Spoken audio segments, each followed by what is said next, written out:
Hello किसान साथियों, स्वागत है आज फिर से एक नई वीडियो के अंदर। तो मैं आपका दोस्त वीरेंद्र राठौड़। तो आज अपनी इस वीडियो के अंदर चर्चा करेंगे मूंग की A to Z वैज्ञानिक खेती के बारे में, जैसे उसकी बुआई का किस तरीके से करते हैं, कौन सा टाइम रहता है और अपने स्प्रे शेड्यूल क्या रहता है, कितने दिन की ये खेती है, किस हिसाब से इसका सिंचाई इरिगेशन का टाइम रहता है। तो आज हमारे बीच में खड़े एक प्रगतिशील किसान जो अपने 5 से 6 साल से अपने मूंग की खेती कर रहे हैं।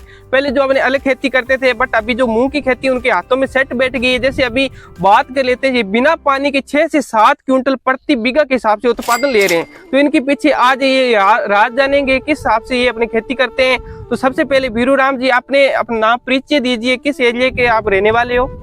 नमस्कार सर वीरेंद्र जी, मैं चक 5 SKM A का रहने वाला हूँ। मेरा नाम वीरू सिंह राठौड़ है। और अब मूंग की खेती कितने साल से कर रहे हैं? हम मूंग की खेती सर 5-6 साल से कर रहे हैं लगातार। अच्छा, और इसमें क्या है, अच्छा प्रॉफिट होता है हमें। अच्छा, लगभग इसका मार्केट रेट आपको अच्छा मिल जाता है, लगभग 7 से 8 हजार के बीच में मिल जाता है। तो अब बता दीजिए कि किसान साथियों कि इसका जो बुआई का सही टाइम क्या रहता है, उचित टाइम? इसका सर जो बुआई का टाइम है वो 15 जून से 15 जुलाई के अंत तक कर सकते हैं। जुलाई अच्छा, की जून की 15 जून से लेके अपने जुलाई अंत तक के कर सकते हैं।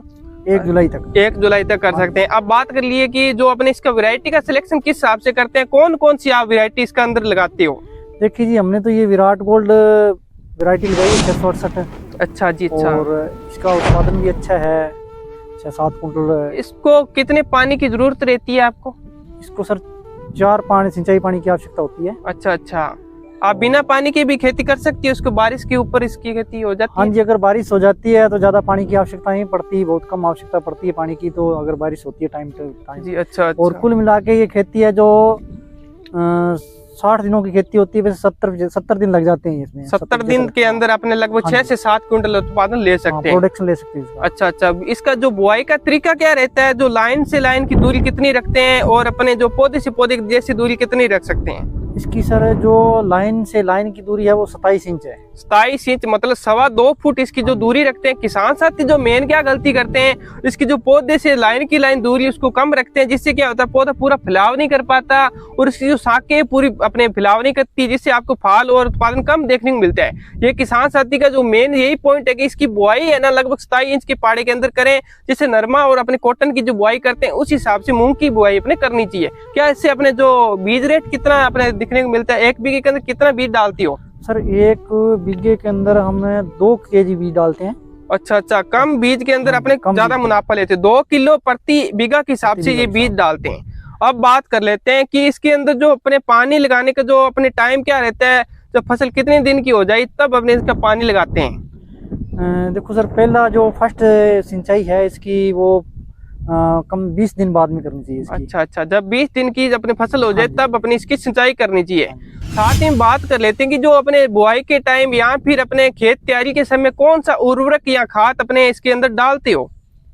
सर हमने पहले तो इसमें डाला है जो गिरनार कंपनी का आता है, एक सुपर आता है। अच्छा अच्छा, तो वो डाला है और 10 किलो प्रति बीघे के हिसाब से साथ में DAP बोया साथ में। अच्छा अच्छा, DAP भी डाला। क्या इस मूंग की खेती को यूरिया की जरूरत रहती है या नहीं रहती?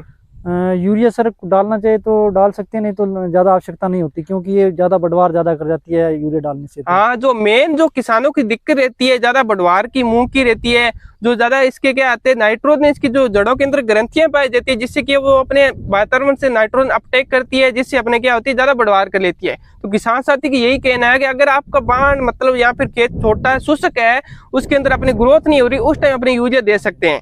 बट अपने इसको फसल को यूरिया की जरूरत नहीं रहती, अपने सिंगल सुपर फास्फेट की जरूरत रहती है, जो क्या करती है पौधे की जो अपने भोजन बनाने का कार्य करता है उसके अंदर पूरा अपने रोल निभाती है। अब बात कर लेते हैं ये अपने इसके अंदर कीट कौन कौन से आते हैं? कीट जैसे अपने सुंडियों के बारे में बताइए थोड़ा। कौन सर जो मेन प्रॉब्लम होती है मूंग की खेती में, एक तो थ्रिप्स होती है। अच्छा अच्छा, जब सबसे बड़ी प्रॉब्लम तो ये होती है कि इसमें लट की प्रकोप ज्यादा रहता है। और दूसरी बीमारी इसमें ये जो इसमें थ्रिप्स बोलते हैं, जिसे जू बोलते हैं। अच्छा, तो ये क्या, जैसे ये फूल है अभी मैं इस फूल को क्या है, अगर थ्रिप्स पड़ जाती है ना, जिसे जू बोलते हैं हिंदी में, तो ये क्या है फूल को खिलने नहीं देती पूरी तरह, फूल खुलने नहीं देती। हाँ। और जो अपना पत्ता पूरा खुल नहीं पाता। हाँ। जिससे क्या होता है वो अपने फूल झड़ जाता है, फूल झड़ जाता है और उससे फली नहीं बन पाती। हाँ, इसके क्या फूल से फली नहीं बन पाती उसके बाद। अच्छा अच्छा, कई बार किसान साथी बोलते हैं कि हमारे जो फूल है तो सीधे ऐसे डंडी टाइप बन गए, वहाँ पे फलियां नहीं बनी। हाँ जी। यही मतलब थ्रिप्स के कारण ही होता है। हाँ, ये थ्रिप्स के कारण होता है। अब बात कर लेते हैं इसके साथ में सुंडियां भी लगती है जो मूंग के अंदर जो क्या करती है फली को खाती है। जैसे अपने बात कर लेते हैं एलियोथिस लगती है, मारुका इली लगती है, या फिर अपने जो कटबरम होती है, तमाकू की इली होती है, वो इसके अंदर लगती है। साथ ही के अंदर जो मेन कीट इसके अंदर रहता है जैसे थ्रिप्स रहता है, किसान साथी ने बताया कि जो थ्रिप्स क्या करता है इसकी जो अपने फ्लोवरिंग का अपने बंच बनता है, जैसे गुच्छा बनता है फूलों का, उसके अंदर जो बारीक होते हैं, छोटे होते हैं, दिखते नहीं है अपने स्पष्ट आंखों से, वो क्या करते हैं रस चूसते हैं और जो अपने इसकी फूल को नीचे गिरा देते हैं, जिससे आपको फली नहीं बनी पाएगी और उत्पादन कम हो जाएगा। ये किसान साथी की इसके अंदर काफी समस्या आती है। तो अब इसके लिए जो रोकने के लिए जो अपने स्प्रे का यूज कर सकते हैं, जैसे अपने फिप्रोनिल का यूज कर सकते हैं, साथ ही के अंदर प्रोफेनोसाइपर का इसके अंदर यूज कर सकते हैं, उसके द्वारा इस कीट को थ्रिप्स को मारा जा सकता है। तो अब बात कर लेते हैं क्या इसके अंदर पीलिया रोग आता है, जैसे पीली पत्ती होती है अपने कई बार खेतों के अंदर, इसके अंदर आता है या नहीं आता? हाँ जी, आता है, थोड़ा बहुत आता है, ज्यादा नहीं आता है इसमें।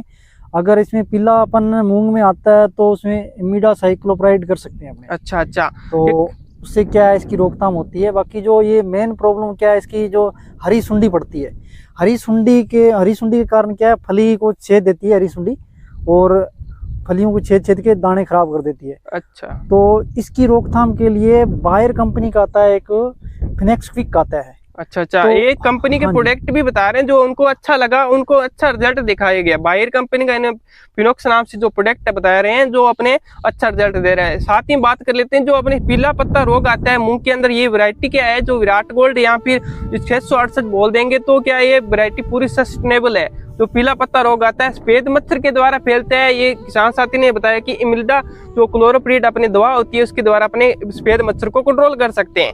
अब बात कर लेते हैं कितनी स्प्रे इसके अंदर जरूरत रहती है?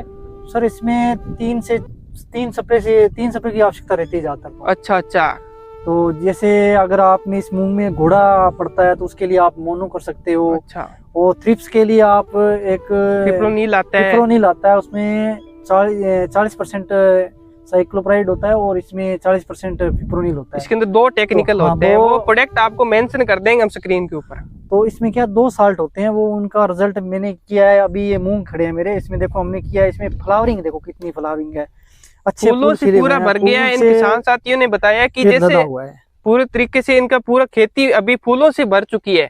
अब बात कर लेते हैं अभी जो अपने मूंग की ज्यादा हाइट ज्यादा बढ़ जाती है, उसका जो कारण क्या रहता है? क्या वातावरण पे इसका इफेक्ट पड़ता है कि फसल की हाइट बढ़ गई है, या फिर अपने कोई खाद बीज डाली है इसके अंदर?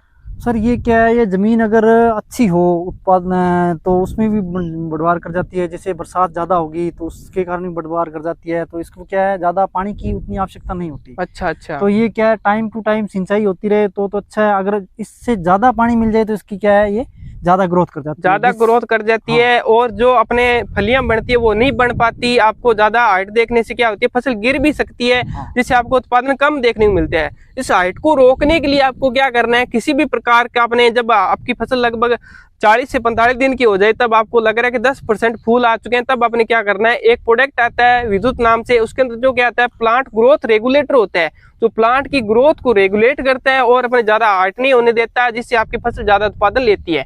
अब बात कर लेते हैं, किसान साथी बोलते हैं कि सभी बोलते हैं कि हम खेती के अंदर मोनो यूज करते हैं। क्या एक खेती के अंदर मोनो ही अपने ज्यादा सोल्यूशन देता है या नहीं देता? किस कीट के ऊपर मोनो वर्क करता है? ये क्या है मोनो, तो जैसे कोई बीमारी पड़ती है ना, तो मैं किसान साथियों को ये सलाह दूंगा कि जिस प्रकार की बीमारी है खेत में उसी प्रकार से स्प्रे करनी चाहिए। ये नहीं है कि अगले पड़ोसी ने किसी लाल ढकवाड़ी की है तो दूसरा पड़ोसी भी लाल ढकवाड़ी ले आए। अच्छा तो अच्छा, हमारे किसानों में क्या जागरूकता नहीं होती, तो वो यही करते हैं कि यार अपने पड़ोसी, बीमारी का पता नहीं चलता उनको, तो वो क्या करते हैं कि देख लेते हैं यार पड़ोसी ने लाल ढकवाड़ी स्प्रे लेके आया तो वो पड़ोसी भी दूसरी लाल ढकवाड़ी स्प्रे लेके आ जाता है। ये तो बहुत क्या है, किसान को क्या नुकसान होता है आर्थिक रूप से, और फसल का भी नुकसान होता है, उत्पादन पर भी बहुत असर फायदे की जगह नुकसान हो जाता है। किसान साथी दुकानदार के पास जाते हैं, वो सीधा जाके डब्बा दे देता है जाके, या फिर वो किसी पड़ोसी के अंदर खेत के अंदर पड़ा डब्बा, यहाँ वो उससे उठा के अपने यूज कर लेते हैं। उससे क्या होता है, उसको फायदे की जगह नुकसान हो जाता है। हर रोग का, हर कीट का एक इलाज मोनो नहीं होता।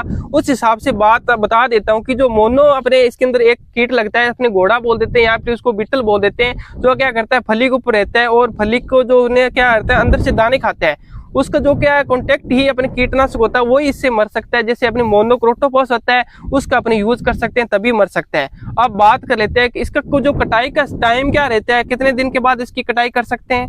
इसकी सर 75 दिन के बाद कटाई कर सकते हैं मूंग की। अच्छा अच्छा, ये और 75 दिन के अंदर कितने अपने फाल लेते हैं अपने इसकी जो फलियां बढ़ने इसकी जो फ्लावरिंग का टाइम है इसका, ये 45 दिन के बाद फूल उठाने शुरू कर देती है। अच्छा अच्छा, तो जैसे भी अपने किसान साथी अगर स्प्रे करना चाहे फर्स्ट स्प्रे, तो पहले स्प्रे नहीं करनी चाहिए। उनको देखना चाहिए कि हाँ भाई अब फूल इसमें आ रहे हैं। तो अगर 20% फूल आ गए उस समय किसान को स्प्रे चालू करनी चाहिए। अच्छा अच्छा, छोटी फसल है तब क्या पत्ते ही खाती है, ज्यादा फिर नुकसान नहीं होता, फिर उसको ऊपर खर्चा करने की जरूरत नहीं रहता। जब आपकी फूल आ जाए, फलियां बन जाए थोड़ी बहुत 10-20%, तब अपने इंसेक्टिसाइड स्प्रे अपने स्टार्ट करनी चाहिए। तो आप किसान साथी ने जो से आपको खेती बताई है, किस तरीके से खेती करनी है, कौन सी वैरायटी लगाते हैं, आज इस वीडियो को पूरी डिटेल के साथ आपको बता दिया गया। अगर किसी भी प्रकार का कोई डाउट रह गया है तो हमें कमेंट करके जरूर बताइए, तो हम उसका तुरंत रिप्लाई करेंगे। तो आज के लिए बस इतने ही, मिलते किसी नई जानकारी के साथ, तब तक के लिए धन्यवाद।